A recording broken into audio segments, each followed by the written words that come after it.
the South China Sea, a glittering expanse of blue waters stretching across one of the busiest shipping lanes on Earth. Beneath its calm surface lies a volatile mix of geopolitics, pride, and power. On September 30th, 2018, that tension erupted into one of the most dangerous confrontations in modern naval history. Two warships, one American and one Chinese, came within mere meters of colliding. For a few seconds, the fate of peace in Asia hung in the balance, and all it took was a single wrong move. The story begins with the USS Decatur, a powerful Arleigh-Burke-class guided missile destroyer. To the untrained eye, Decatur looked like just another gray warship gliding through the sea, but its mission that morning was anything but routine. The destroyer had been ordered to sail within 12 nautical miles of the Spratly Islands territories claimed by China, but considered international waters under international law. This wasn't a casual cruise. It was what the U.S. Navy calls a freedom of navigation operation, or FONOP, a deliberate act meant to challenge China's sweeping claims in the region. China, for years, had been building artificial islands on reefs and atolls, transforming bare rocks into militarized outposts. Runways, radar domes, missile batteries, all rising from the sea like fortresses of concrete and steel. Beijing insisted these were sovereign territories, the legacy of ancestors, as Chinese officials often said. But in 2016, an international court had ruled otherwise, declaring that China's 9-line claim had no basis in law. The United States, while not taking a side on sovereignty, had made its position clear.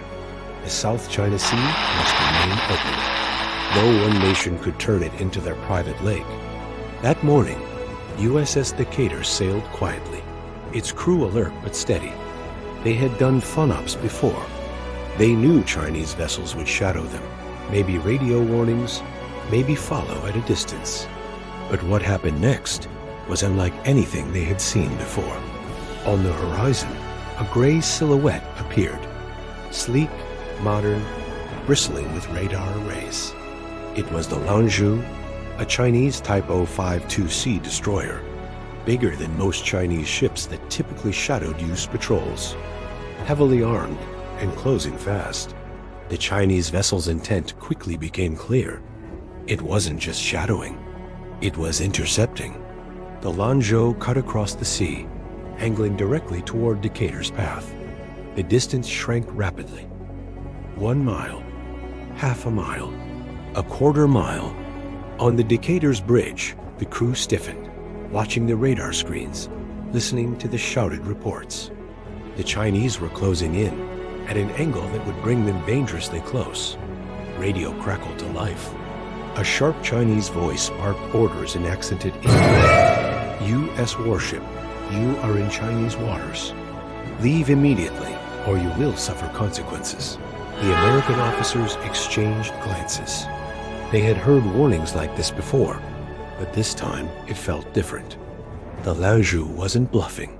The ship loomed larger by the second, its bow slicing through the waves directly toward them. Then it happened.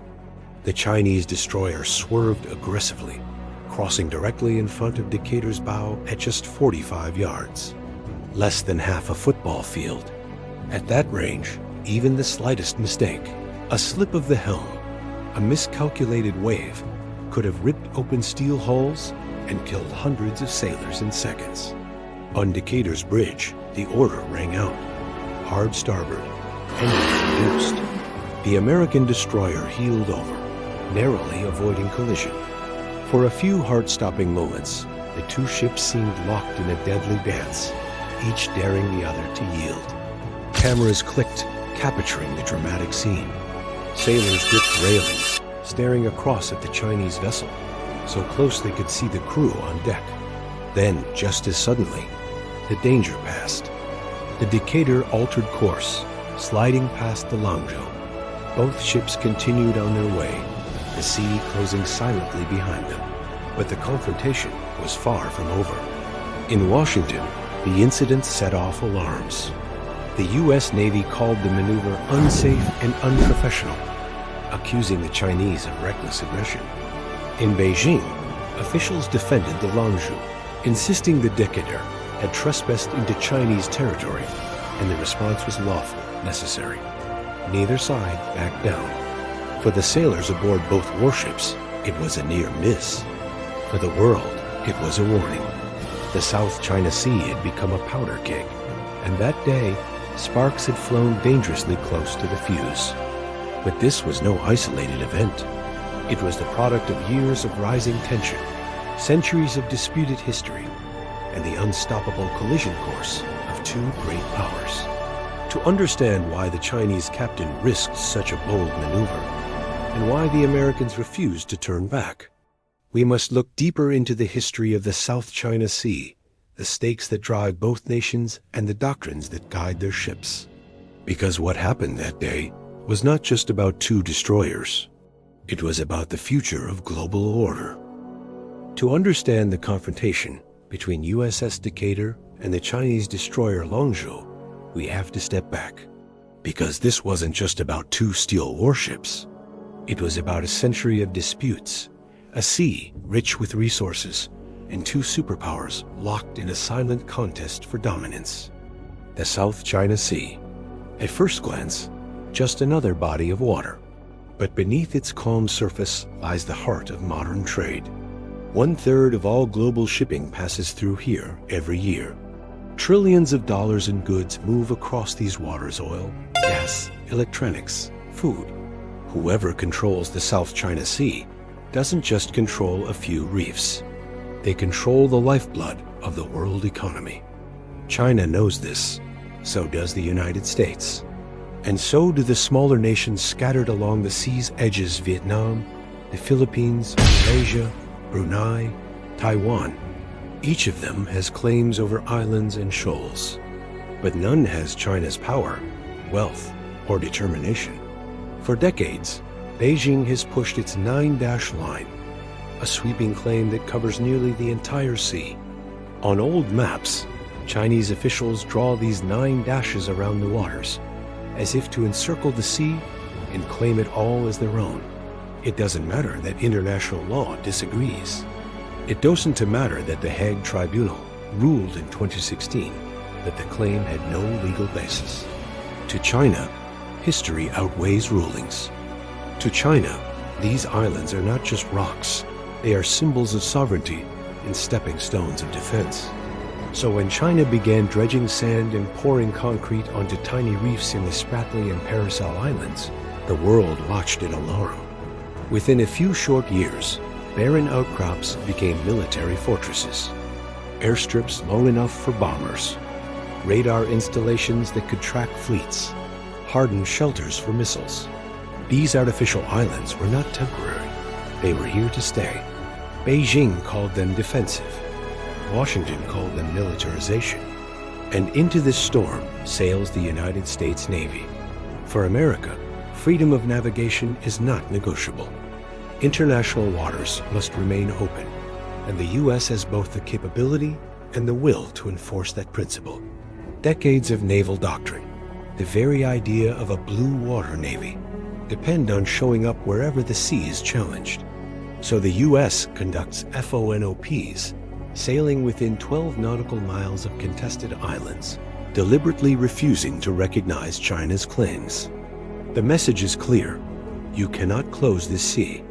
But to China, each American patrol feels like a knife at its throat. A foreign power sailing armed destroyers near what Beijing calls its front yard. For Chinese commanders, allowing those patrols without resistance would look like weakness. And weakness, in their view, would invite more challenges. So the stage was set. USS Decatur steaming through Gavin Reef, Lanzhou racing to intercept. Two doctrines colliding on the open sea. Yet what made this encounter especially dangerous was the speed of escalation. Radio warnings are common. Shadowing is common. But cutting across the bow at 45 yards? That was new. That was bold. That was a captain willing to risk collision to make a point. And that point was this: China will not back down. For sailors on both sides, the incident was terrifyingly real. Imagine standing on the deck of Decatur, watching a massive 7,000-ton warship bear down on you, closer and closer, until you can see the paint on its hull and the faces of its crew. Imagine knowing that if either ship misjudged its turn, hundreds of lives could be lost, and two nuclear powers would find themselves at war over a reef in the middle of the sea. This was no accident. It was a test of resolve, of nerve, of power. In Washington, strategists analyzed the incident with unease. Some saw it as a deliberate signal from Beijing, proof that China was ready to escalate. Others saw it as reckless, even dangerous, an unnecessary gamble. But no one dismissed it, because the truth was undeniable. The South China Sea had become the most likely flashpoint of a great power conflict in the 21st century. In Beijing, the reaction was the opposite. Chinese state media portrayed the Lanzhou's maneuver as heroic. They claimed it had successfully expelled the American intruder. To the domestic audience, it was proof that China was standing tall, defending its sovereignty against foreign provocation. National pride swelled, and the message was sent. China was ready to meet America's challenge head-on. But beneath the propaganda, military planners on both sides knew the truth. The situation was dangerously unstable. A few seconds, a few degrees of steering, a single mistake could have turned that standoff into disaster. Warships are not built to play chicken. They are built to fight. And when two warships collide, history has shown the result can spiral far beyond what anyone intended. This was not the first time.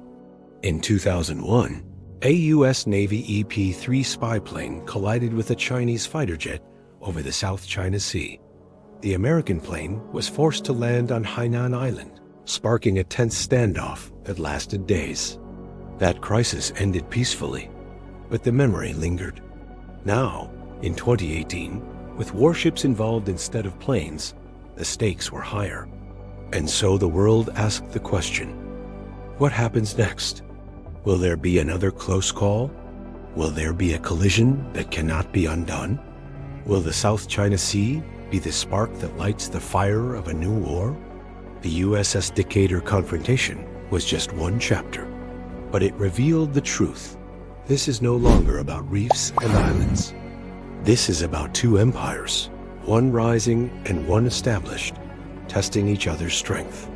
And as history has shown, such tests rarely end quietly.